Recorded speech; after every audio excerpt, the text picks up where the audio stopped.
ICT virtual classroom के इस session में आप सभी का स्वागत है। मेरा नाम है Rajesh Chamola, teacher physics ICT virtual classroom Dehradun से। और इस सेशन में हम लोग बात करने वाले हैं क्लास 11th की फिजिक्स सब्जेक्ट के ऊपर, यानी कि कक्षा 11 भौतिकी विज्ञान सब्जेक्ट के ऊपर। अपनी प्रीवियस क्लासेस में हम लोग वेक्टर्स को कुछ समझ रहे थे। आज हम वेक्टर्स के बारे में और अधिक जानकारी प्राप्त करेंगे। सो आई होप कि आप सबके सब फिट फाइन हेल्दी होंगे, बिल्कुल रेडी होंगे क्लास के लिए। चलते हैं स्मार्ट बोर्ड की स्क्रीन पर और समझते हैं आज की क्लास से रिलेटेड कुछ इंपॉर्टेंट बातों को।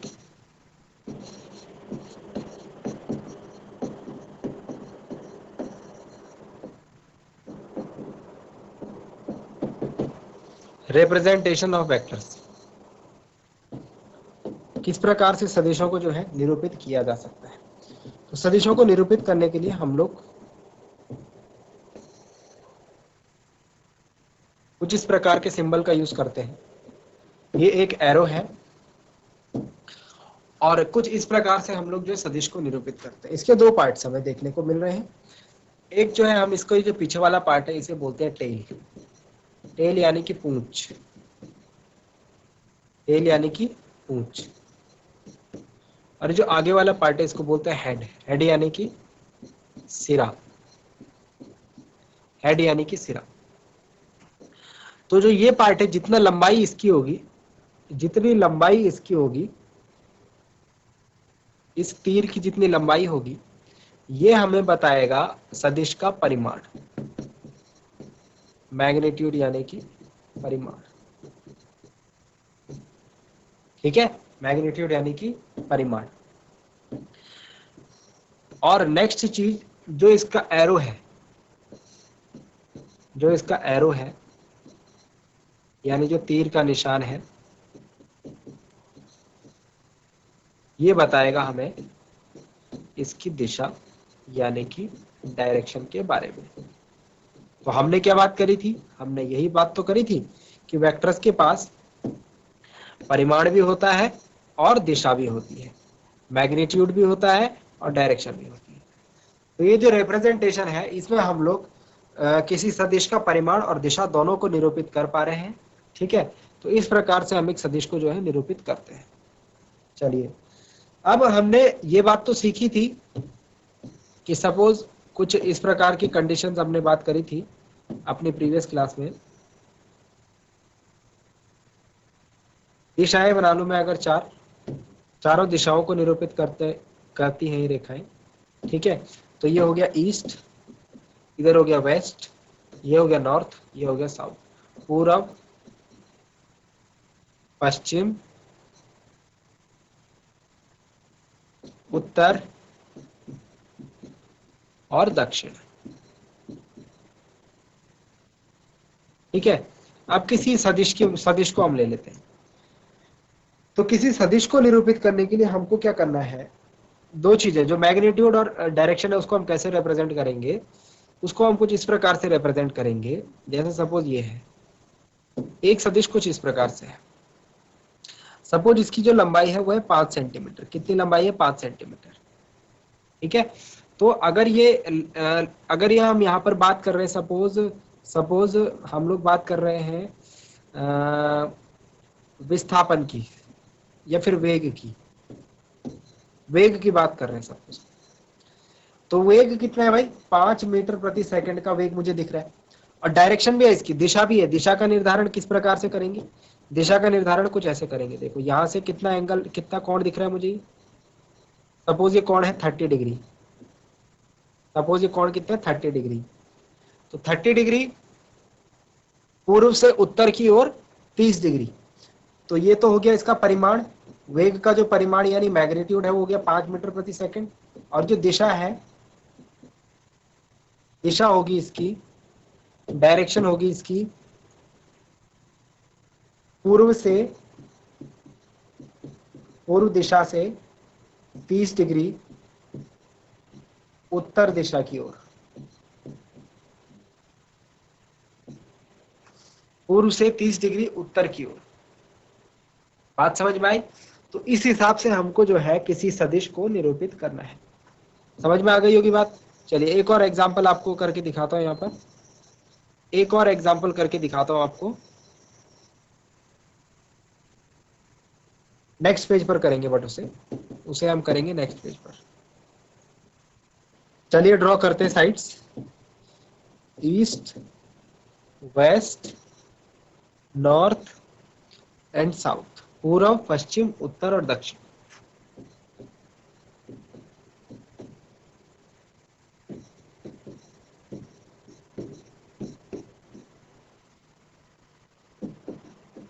पूर्व, पश्चिम, उत्तर,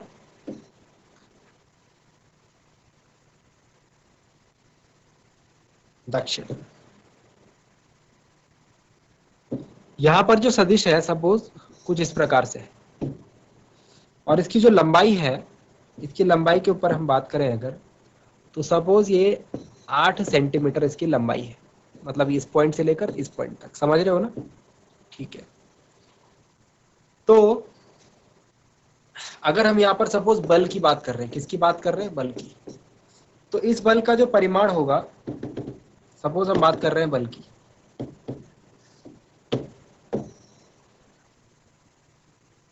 बल यानी कि फोर्स। सपोज ये सदिश जो है ये बल को निरूपित कर रहा है, किसको? फोर्स को निरूपित कर रहा है। तो फोर्स का मैग्नीट्यूड मैं बता सकता हूं, फोर्स का मैग्नीट्यूड बता सकता हूं, परिमाण कितना है भाई? 8 न्यूटन परिमाण है। बल का मात्रक 8 न्यूटन है। 8 सेंटीमीटर लंबा, मतलब 8 से 8 इसका परिमाण है, 8। दिशा भी होती है बल की, जो है दिशा भी होती है, सदिश राशि है, हमने पढ़ा है। तो दिशा के बारे में कैसे बताएंगे? देखो सपोज ये एंगल जो है, अगर मैं इसको ले लेता हूं 45 डिग्री, ये कोण कितना है? 45 डिग्री। तो देखो 45 डिग्री जो होगा, ये भी 45 डिग्री होगा, क्योंकि इन दोनों के बीच में, वेस्ट और नॉर्थ यानी पश्चिम और उत्तर के बीच में 90 डिग्री का कोण होगा। तो अगर इधर वाला 45 है तो इधर वाला 45, मतलब ये जो सदिश है ये इन पश्चिम और उत्तर दिशा के ठीक बीचों बीच है। ठीक है, पश्चिम और उत्तर दिशा के ठीक बीचों बीच है। तो इसको हम बोलते हैं नॉर्थ वेस्ट डायरेक्शन, उत्तर पश्चिम दिशा। ठीक है, दिशा के बारे में क्या बोलूंगा मैं इसे? सिर्फ इतना बोलूंगा, उत्तर पश्चिम दिशा, यानी कि नॉर्थ वेस्ट डायरेक्शन। आया समझ में? तो इस प्रकार से हम लोग जो है सदिशों को निरूपित करते हैं।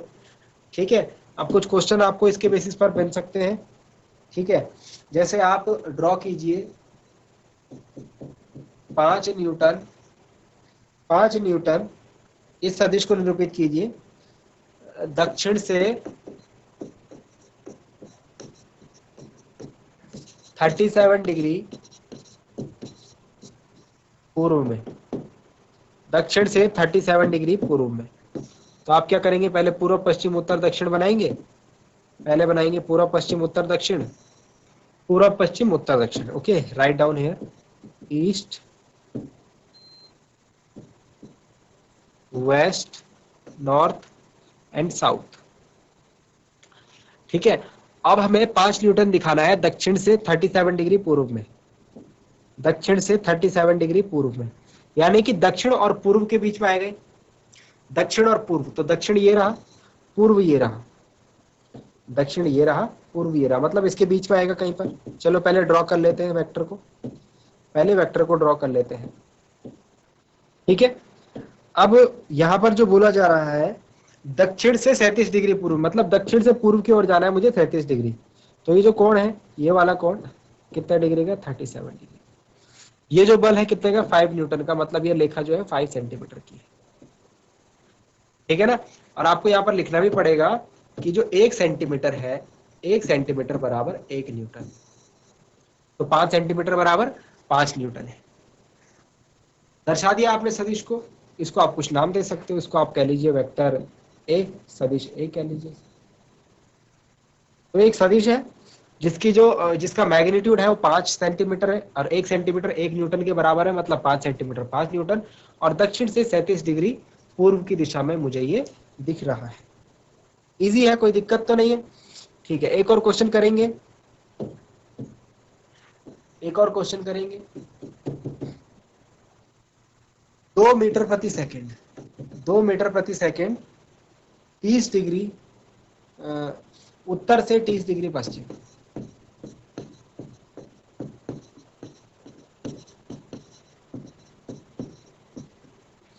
तो उत्तर से 30 डिग्री पश्चिम, इसी के ऊपर बना रहा हूं मैं, ठीक है। उत्तर से 30 डिग्री पश्चिम मतलब उत्तर और पश्चिम के बीच में है। तो पहले बना लेते हैं उत्तर और पश्चिम के बीच में। नॉर्थ एंड वेस्ट, उत्तर और पश्चिम का मतलब नॉर्थ एंड वेस्ट। उत्तर से पश्चिम की ओर जाना है 30 डिग्री, मतलब कि यहां से उत्तर से पश्चिम ऐसे जाएंगे तो सिर्फ 30 डिग्री हमको जाना है, मतलब कि ऐसे जाएंगे और यहां तक जाएंगे, ये हो गया 30 डिग्री, ठीक है। और 2 मीटर पर सेकंड मतलब कि ये जो है रेखा ये 2 सेंटीमीटर की है, 1 सेंटीमीटर जो है यहाँ पर 1 सेंटीमीटर 1 मीटर पर सेकंड को दर्शा रहा है, ठीक है ना। तो इस तरीके से आपको जो है ग्राफों को निरूपित करना है, ग्राफ को आपको इस प्रकार से रिप्रेजेंट करना है। दोनों अलग अलग ग्राफ मैंने बनाए, इसको आप अलग अलग पेपर पे बनाना, ठीक है, क्योंकि मैंने यूनिट्स जो है वो अलग अलग लिए हैं, एक ही के ऊपर आपको कंपाइन करके बना दिया है, आप इनको अलग अलग बनाना। ये बात समझ में आ गई, ठीक है। अब कुछ इंपॉर्टेंट नियम जो है हमको ध्यान रखने हैं, कुछ महत्वपूर्ण नियम, कुछ इंपॉर्टेंट बातें जो है वेक्टर से रिलेटेड हमको ध्यान में रखनी है।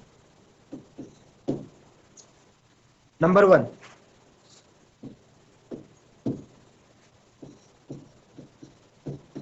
सदिश को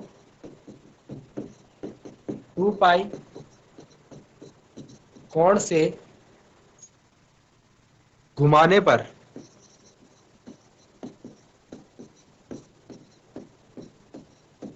वो चेंज नहीं होता। मतलब कि अगर आप किसी सदिश को 2 पाई कोण से घुमा दो, 2 पाई कोण मतलब 360 डिग्री के कोण से घुमा दो, तो जो सदिश है वो वैसा ही रहता है, ठीक है ना। तो इंपॉर्टेंट बातें हैं, इनको आपको ध्यान रखना है, ये बातें आपके काम में आगे आएंगी। एक जो और इंपॉर्टेंट पॉइंट है वो ये है, देखो अपने वर्ड्स में लिखा रहा हूं, ठीक है, ये बुक में ऐसे वर्ड्स नहीं लिखे, सदिश अपने समांतर में खिसक सकता है, समांतर में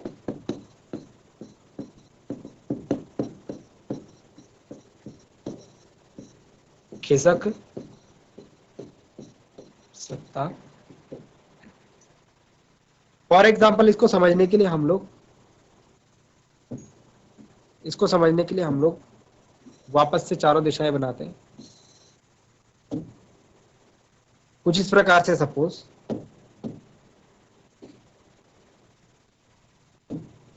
अब सोचो, एक सदिश है कुछ इस प्रकार से हमारे पास, जो कि हमको यहां दिया हुआ है, ऐसे जो हमको यहां दिया हुआ है, तो हम इस सदिश को नोट नहीं कर पा रहे हैं कि इसका एंगल कितना होगा, ठीक है, हमको क्योंकि यहां पर से आदत है, इस बिंदु पर से, है ना, जो सेंटर का पॉइंट है उससे आदत है हमको। तो हम क्या करेंगे, जरा ध्यान से समझना, हम इस सदिश को ना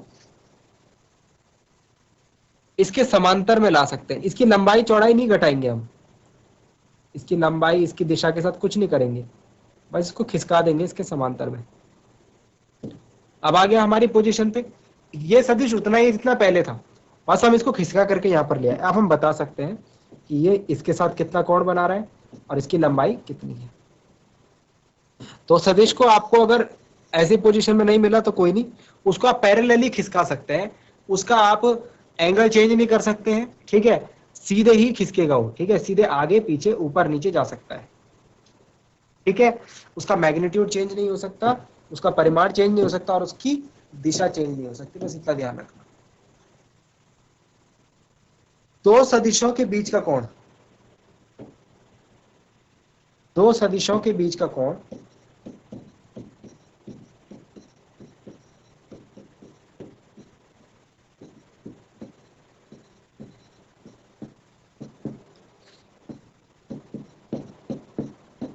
जीरो डिग्री से